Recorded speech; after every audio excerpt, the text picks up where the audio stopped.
Let's find the equation of an ellipse, only knowing the location of the vertices in the major axis at phi, 0 and negative phi 0, and the eccentricity of a value of 3 divided by 5. Since we do know the location of the vertices in the major axis, then we can use that to see the orientation of our ellipse. Phi, 0, I'm going to say that is somewhere right here, and negative phi, 0, I want to say that is somewhere over here.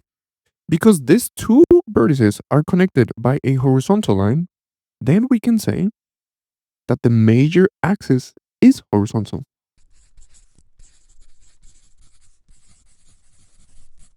And if the major axis is horizontal, when we use the equation of an ellipse, we know that the value of A must be right underneath the x variable, who's being raised to the second. So now we have more information to work with. We are going to have an ellipse that is mostly open horizontally. Well, now let's remember, what exactly do we need to define the equation of an ellipse? Well, we need the center so that we can plug it in here in our equation.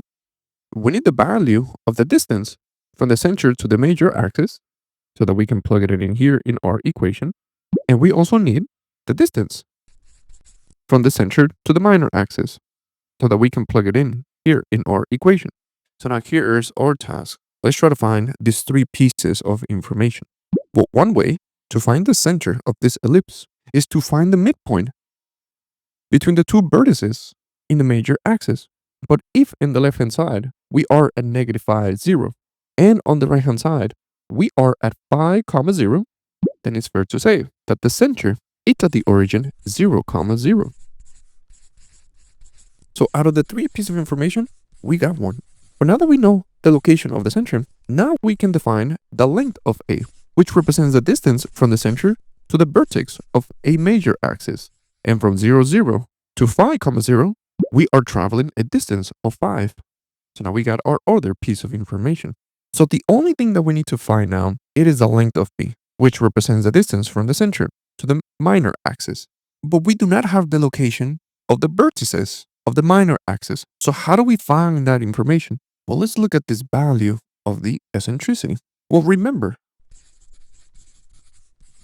that the eccentricity, it is equivalent to the ratio of C divided by A. Well, we are being given that the eccentricity is equivalent to 3 divided by 5. And this should be equivalent to the ratio of C divided by A.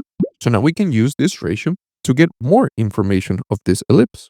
But a common mistake is to just set the denominators equal to each other and set the numerators equal to each other. That is not always true. If we want to use this ratio, we need to know at least either the length of C or either the length of A. But we do have that. The length of A, it is equivalent to 5. So let's plug that in and let's solve for C. So at least for this case, if we do cross multiplication now, we'll get 3 times 5, which is 15. And that is going to be equal to 5 times C, which is 5C.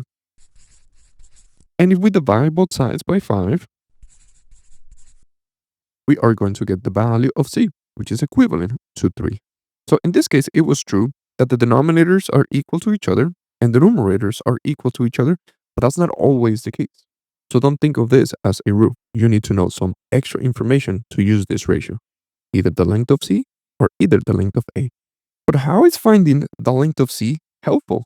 We didn't need that. We were looking for the length of B. But do not forget that there is a relationship between the length of A, between the length of C, and between the length of B. And that relationship is that A squared equals B squared plus C squared. And when we let A be equals to 5, and when we let C be equals to 3, now we can solve for B. So now let's do that. Let's plug those values in this relationship. And now let's simplify. 5 to the second, that's 25. B squared, well, that's what we're looking for. And 3 squared, that is just 9. If we subtract 9 to both sides, we're going to get that b squared is equals to 16. And when we take the square root to properly solve for b, now we are going to see that b is equivalent to plus or minus 4. But let's just consider the positive side, because b represents length. We do not use negative for length. So now we are done, because we have found the last piece of information that was needed to find our equation, which is b, the denominator of what we're going to place underneath the second term. So now let's define our equation. So let's start plugging in the information that we have. For h and k, let's plug the value of h of 0 and k equivalent to 0.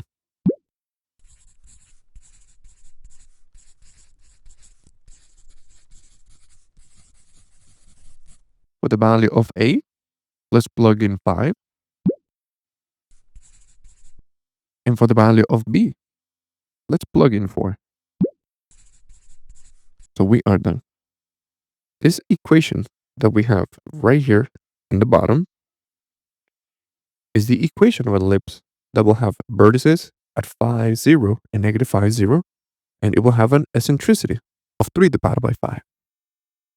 Hello. If you would like to continue learning about mathematics, you can check out the videos on the left.